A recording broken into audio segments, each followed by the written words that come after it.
بسم اللہ الرحمن الرحیم وَلَقَدْ أَرْسَلْنَا اور تحقیق بھیجا ہم نے رسولا من قبلک بہت سارے رسول آپ سے پہلے وَجَعَلْنَا لَهُمْ أَزْوَاجًا اور بنایا ان کے لیے بیویوں کو وذریہ اور اولاد کو وَمَا كَانَ لِرَسُولٍ اور نہیں ہے رسول کے لیے ان یأتی بآیۃ یہ کہ لے کر آئے نشانی الا بإذن اللہ مگر اللہ کے حکم کے ساتھ لکل اجل کتاب ہر ایک چیز کتاب میں مقرر ہے یمحو اللہ ما یشاء مٹاتا ہے اللہ جسے چاہے ویثبت اور باقی رکھتا ہے وعنده ام الکتاب اور اسی کے پاس ہے اصل کتاب۔ سورہ رعد کا یہ آخری رکوع اور یہ دو آیتیں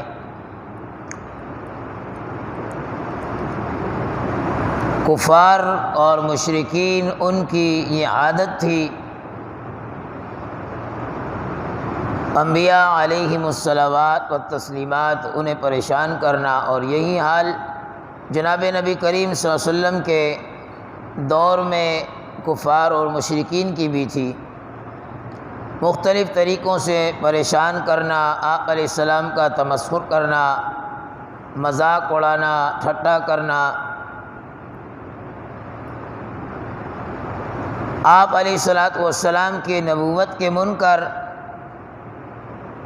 کہ یہ کیسا نبی ہے، بہت ساری باتوں میں یہ بات بھی تھی کہ ہمارے درمیان رہتا ہے، ہمارے درمیان اٹھتا بیٹھتا ہے، نبی تو کسی فرشتے کو ہونا چاہیے تھا جو بالکل پاک اور ہر چیز سے مبرہ، لیکن اللہ رب العالمین انسان کی فلاح کے لیے اور ان کو اصل مقام جنت تک پہنچانے کے لیے انبیاء علیہم الصلوات و تسلیمات کا سلسلہ رکھا اور انہی کے جنس میں سے بھیجا تاکہ ان کے اچھے اور برے کو بہترین طریقے سے وقت کا نبی سمجھا سکے۔ اگر فرشتہ نبی ہوتا تو فرشتہ تو نہ کھاتا ہے نہ پیتا ہے، ہر چیز سے پاک ہے، تو پھر سمجھانا ایک مشکل ہو جاتا۔ اس لیے انبیاء بھی انسانوں کے جنس میں سے بشریت میں سے بھیجا، جیسے ہم بشر ہیں انسان ہیں، ایسے انبیاء علیہم الصلوات والتسلیمات وہ بھی انسان اور بشر تھے۔ وہ الگ بات ہے کہ ان کا مقام اور رتبہ، ہم تو ان کے غلاموں کے غلاموں کے غلاموں کے پاؤں کے نیچے جو دھول اور مٹی ہے ان تک بھی نہیں پہنچ سکتے، تو ان کی بات تو بہت بلند و بالا ہے۔ تو کفار نے ایک اور یہ بھی اعتراض کیا کہ یہ کیسا نبی ہے، اس کی تو بیوی بھی ہے، بچے بھی ہیں، تو نبی اس کی تو بیوی بھی نہیں ہونی چاہیے، بچے بھی نہیں ہونی چاہیے، اور یہ ایک عجیب قسم کا اعتراض تھا۔ حالانکہ اس سے پہلے یہی کفار، یہی یہود اور نصارہ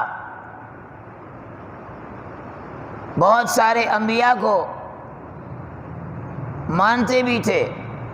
جد الانبیاء حضرت ابراہیم علی نبینا علیہ الصلوۃ والسلام ان کو پیغمبر مانتے تھے، حالانکہ ابراہیم علیہ السلام کی بیویاں ہیں، دو بیویوں کے نام تو مشہور ہیں، سارہ اور ہاجرہ، اور اس کے علاوہ بھی بعض مفسرین نے 5 اور 7 تک بیویوں کا ذکر کیا، اور ان کی اولاد بھی، اور اولاد بھی ایسی اولاد کہ عقل نہیں مانتی ہے، رب العالمین نے 80 سال کے بعد اولاد دی، ادھیڑ عمر کے اندر، بڑھاپے کے اندر۔ حضرت سلیمان علیہ السلام کی 100 بیویاں، داؤد علیہ السلام کی سینکڑوں بیویاں، تو بیوی کا ہونا، اولاد کا ہونا اور ان سے اشتغال رکھنا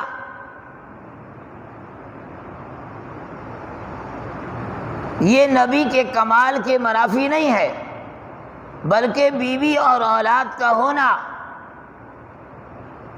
یہ تو لوازم ملت بشریت میں سے ہے، نہ کہ یہ ان کے کمال کے منافی ہے۔ تو آپ علیہ الصلوۃ والسلام پر اعتراض کر رہے ہیں کہ یہ کیسا مسلمانوں کا نبی ہے جس کی بیوی ہے، اولاد ہیں، اور آپ علیہ الصلوۃ والسلام نے پہلا نکاح جو آپ کا ہوا، آپ صلی اللہ علیہ وسلم کی عمر 25 سال، حضرت ختیجہ سے آپ کا نکاح ہوا جن کی عمر 40 سال تھی، جناب نبی کریم صلی اللہ علیہ وسلم کی عمر 25 سال، اور حضرت ختیجہ الکبریٰ رضی اللہ تعالی عنہا ام المومنین ان کی عمر 40 سال، اور یہ نکاح آپ کا چلا، آپ کی عمر 52-53 سال ہوئی، تب جا کر آپ نے دوسرا نکاح کیا۔ حضرت ختیجہ رضی اللہ تعالی عنہا اور حضرت زینب یہ دو آپ کی حیات میں انتقال کر گئی۔ آپ صلی اللہ علیہ وسلم نے جب دنیا سے رحلت فرمائی تو آپ کی 9 بیویاں موجود تھیں آپ کے نکاح کے اندر۔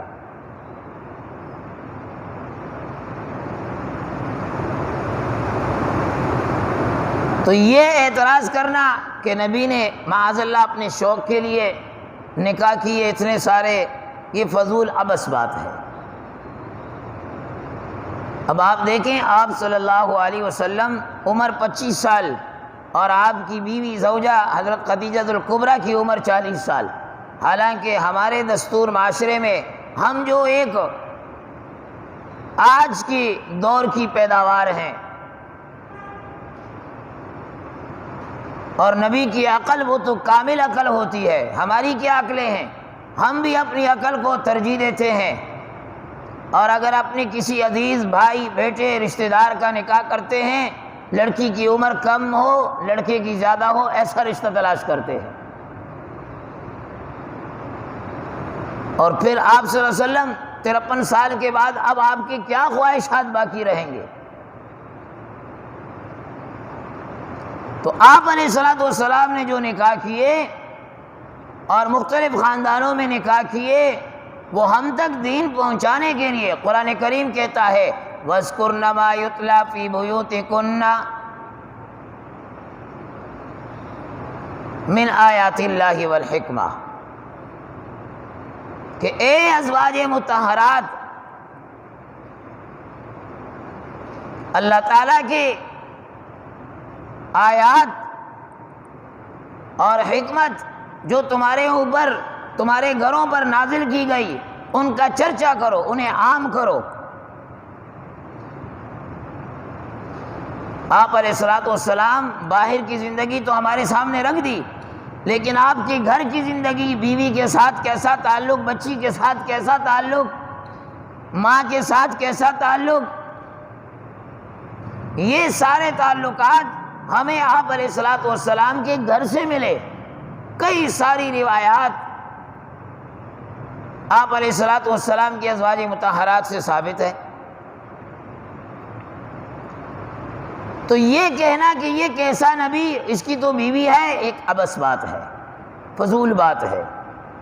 قرآن کریم نے اس کا رد کیا، فرمایا وَلَقَدْ أَرْسَلْنَا رُسُلًا مِّن قَبْلِكَ، اور تحقیق بھیجا ہم نے رسولوں کو من قبلک، آپ سے پہلے بھی، وَجَعَلْنَا لَهُمْ أَزْوَاجًا، ان کے لیے بھی بیویاں تھیں، وَذُرِّيَّةً، ان کی اولاد بھی تھی، ان کی اولاد بھی تھی۔ آپ علیہ الصلوۃ والسلام ساری اولاد سوائے ابراہیم کے حضرت ختیجہ الکبریٰ سے تھی، باقی کسی سے آپ کی اولاد نہیں ہے۔ نرینہ اولاد آپ کی زندگی میں ہی وفات پا گئی، بیٹیاں آپ کی 4 رہی، انہی سے نسل چلی، انہی سے نسل چلی۔ حضرت زینب، رقیہ، ام کلثوم اور فاطمہ رضی اللہ تعالی عنہن، ان سے آپ علیہ الصلوۃ والسلام کی نسل چلی۔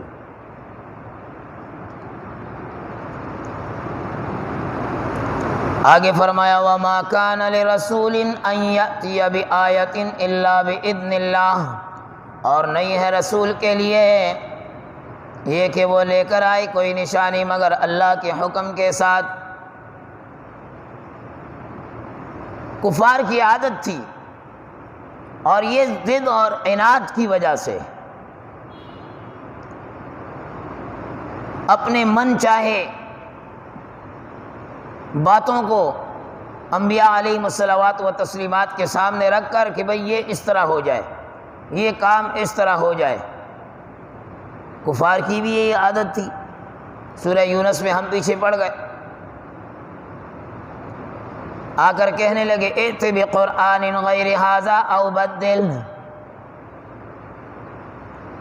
پہلا سوال، بہت سارے سوالوں میں ایک سوال یہ بھی تھا کہ یہ جو قرآن اے محمد تو ہمارے سامنے رکھ رہا ہے، اس قرآن کے اندر صرف اللہ کی عبادت کی بات کی جاتی ہے، ہمیں ہمارے معبودوں کی عبادت سے روکا جاتا ہے۔ اس قرآن میں قُلْ يَا أَيُّهَا الْكَافِرُونَ لَا أَعْبُدُ مَا تَعْبُدُونَ، کئی سارے مقامات پر ہمیں روکا جاتا ہے۔ ایک تو اس قرآن کو بدل دو، کوئی اور کتاب لے آؤ جس میں ہمیں ہمارے معبودوں سے، ان کی عبادت سے، پرستش سے نہ روکا جائے، ایک کام تو یہ کرو۔ اور دوسرا فرمایا کہ کفار نے عناد کی بنا پر کہ جو اس میں عذاب کی باتیں ہیں وہاں پر رحمت کو ذکر کرو، جہاں پر حرام کا ذکر ہے وہاں پر حلال، اس کو آپ حلال کر دو، عناد کی بنا پر۔ تو بتلایا گیا کہ کسی نبی کے اپنے اختیار میں نہیں ہے کہ کوئی معجزہ پیغمبر اپنی ذات سے ظاہر کر دے۔ معجزہ نبی کے ہاتھ سے کوئی ایسی چیز کا ظاہر ہونا جو بندے کو عاجز کر دے، ہو نہیں سکتی، اسے معجزہ کہتے ہیں۔ اور کسی ولی کے ہاتھ سے کوئی وہ ایسی چیز ہو جائے، انہونی بات ہو جائے جسے عقل تسلیم نہ کرے، اسے کرامت کہتے ہیں۔ معجزہ بھی حق ہے، ولی کے ہاتھ سے کوئی بات ہونا وہ بھی کرامت، وہ حق ہے، دونوں حق ہے، لیکن نہ ولی کے اختیار میں ہے اور نہ نبی کے اختیار میں ہے۔ تو اس لیے یہاں پر بتلا دیا گیا وَمَا كَانَ لِرَسُولٍ أَن يَأْتِيَ بِآيَةٍ، نہیں ہے کسی رسول کے لیے کہ لے کر آئے کوئی نشانی إِلَّا بِإِذْنِ اللَّهِ، مگر اللہ کے حکم کے ساتھ۔ اللہ کا حکم ہوگا تو اللہ کے نبی کے ہاتھ سے معجزے کا صدور ہوگا، اور اگر اللہ کا حکم نہیں ہوا تو پیغمبر بھی کچھ نہیں کر سکتا، کچھ نہیں کر سکتا۔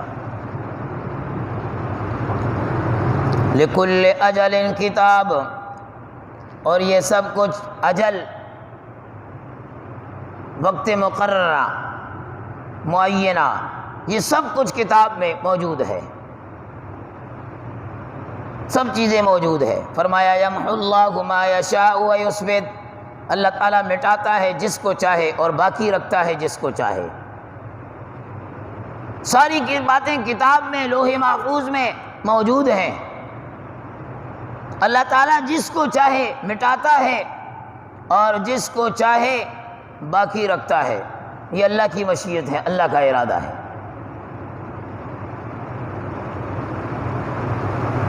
جس چیز کو چاہے مٹا دے اور جس چیز کو چاہے باقی رکھ دے، یہ اللہ کے اپنے اختیار میں ہے۔ تغیر و تبدل یہ اللہ کے اختیار میں ہے۔ بعض حضرات یہاں سے تقدیر بھی مراد لیتے ہیں، یاد رکھیں کہ سارے تغیر و تبدل، ہر چیز کے اندر تغیر و تبدل ہو سکتا ہے، لیکن یہ اللہ کے اوپر لازم نہیں ہے، اللہ کی مرضی ہے۔ اللہ رب العالمین قوموں کو فنا اور زوال ان کے اندر کر دے، اللہ کی مرضی۔ قوموں کو ادبار اور اقبال سے نواز دے، اس کی مرضی ہے۔ کسی کی سعادت والی زندگی میں شقاوت ڈال دے، اس کی مرضی۔ کسی کی شقاوت والی زندگی میں سعادت لکھ دے، اس کی مرضی ہے۔ کسی کی رزق میں تنگی لکھ دے، اس کی مرضی۔ کسی کے رزق میں فراخی لکھ دے، اس کی مرضی۔ یہ سارا کچھ لکھا ہوا ہے، موجود ہے۔ شاہ عبد القادر محدث دہلوی رحمۃ اللہ تعالی علیہ فرماتے ہیں، یہ دنیا، اس میں ہر چیز وہ اسباب کے ماتحت ہے۔ بعض اسباب وہ ظاہر ہیں اور بعض اسباب کی تاثیر وہ ایک اندازے کے مطابق ہے، اور اس اندازے میں کبھی کمی ہوتی ہے، کبھی زیادتی ہوتی ہے، اور کبھی بعینی ہی وہی ہوتی ہے۔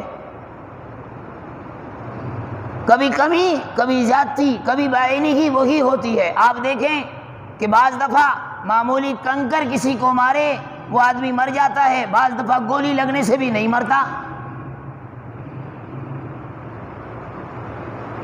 کنکر سے مر جاتا ہے، گولی لگنے سے بھی نہیں مرتا۔ تو کبھی تاثیر زیادہ ہو جاتی ہے، کبھی کم، اور ہر ایک اندازہ وہ اللہ کے علم میں ہے جو ہرگز نہیں بدلتا، اور اسی کا نام تقدیر ہے۔ اس کی دو قسمیں ہیں، ایک وہ تقدیر جو بدلتی ہے، ایک وہ جو نہیں بدلتی۔ جو تقدیر بدلتی ہے اسے معلق کہتے ہیں، اور جو تقدیر نہیں بدلتی اسے مبرم کہتے ہیں۔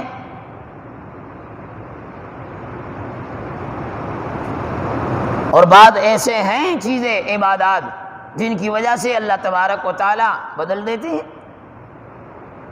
ہم نے تو یہی سنا، آپ نے بھی سنا، یار جس کا جتنا دانہ پانی لکھا ہے وہ اس کو ملے گا، جس کی جتنی عمر ہے وہ اس کو ملے گی۔ لیکن بعض چیزیں ایسی ہیں جن کی وجہ سے، جیسے فرمایا ان اللہ لا یحرم الرزق بالذنب، بعض گناہ کی وجہ سے انسان اپنے رزق سے محروم ہو جاتا ہے، تو گناہ کرنے کی وجہ سے وہ رزق سے محروم ہو گیا۔ فرمایا صلہ رحمی کیا کرو، اس سے اللہ تعالیٰ تمہاری عمر کو بڑھا دیں گے۔ ماں باپ کی خدمت کرنے سے عمر بڑھ جاتی ہے۔ دعا اور مصیبت یہ آپس میں الجھتے رہتے ہیں، دعا اور مصیبت الجھتے رہتے ہیں، اور دعا وہ کبھی کبھار مصیبت پر حاوی ہو جاتی ہے اور مصیبت دور ہو جاتی ہے۔ جیسے سنا کہ دعاؤں سے تقدیر بھی بدل جاتی ہے۔ ہم تو دعا کے قائل ہی نہیں ہیں، ہمیں فرصت ہی نہیں ہے۔ آپ علیہ السلام نے گھنٹوں گھنٹے امت کے لیے دعائیں مانگی۔ ہم امت کے لیے، کسی اور کے لیے، اپنے ماں باپ کے لیے، بچوں کے لیے، کیا اپنے لیے بھی نہیں مانگتے؟ اپنے لیے بھی نہیں مانگتے کہ کچھ دیر بیٹھ کر اللہ کے سامنے گڑ گڑائیں، کچھ دیر اللہ کے سامنے گڑ گڑا کر اپنے لیے مانگیں۔ ہمیں تو اس کی فرصت بھی نہیں ہے۔ تو فرمایا یمحو اللہ ما یشاء ویثبت، اللہ تعالیٰ کی مرضی ہے، جسے چاہے مٹائے اور جس کو چاہے باقی رکھے۔ وَعِندَهُ أُمُّ الْكِتَابِ، اور یہ ساری باتیں اصل کتاب میں ہیں، وہاں پر لکھی ہوئی ہے، جہاں سے فائل چوری ہونے کا کوئی خطرہ نہیں، جہاں پر ڈاکہ ڈلنے کا کوئی خطرہ نہیں، جہاں پر کسی کی دسترت نہیں ہو سکتی، کسی کا ہاتھ نہیں پہنچ سکتا، وہ فائل ایسی جگہ پر وہ لوح محفوظ میں ہے۔ دنیا کے کسی دفتر میں ہوتی تو کئی دفعہ چوری ہو جاتی، کئی دفعہ اس کی ڈپلیکیٹ بن کر رکھ دی جاتی، لیکن فرمایا وَإِنَّهُ أُمُّ الْكِتَابِ، اصل کتاب وہ اللہ کے پاس ہے، وہاں پر موجود ہے کہ کیا اللہ نے انتظام کیا ہے اور کیا نہیں۔ آگے کیا ہے انشاءاللہ اسے کل پڑھیں گے۔ اللہ سے دعا ہے اللہ رب العالمین ہم سب کو تمام ان آیات